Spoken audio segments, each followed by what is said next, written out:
धर्म आणि अध्यात्म अशा अनेक विषयांचं प्रतिपादन शास्त्रांमध्ये आलेलं आहे.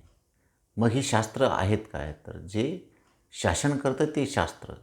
सर्व शासक शास्त्र ही ईश्वरप्रणीत आहे.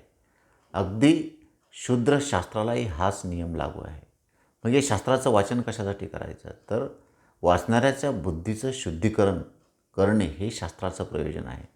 आणि शुद्ध बुद्धी ही मोक्षमार्गाची पहिली पायरी आहे आणि या पहिल्या पायरीवर चढविणे, मनुष्याला चढविणे हे शास्त्राचं पहिलं कर्तव्य आहे.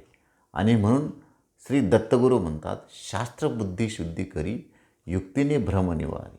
विषयाला वृत्तीला विषयापासून निवृत्त करणे ही शास्त्राची प्रवृत्ती आहे.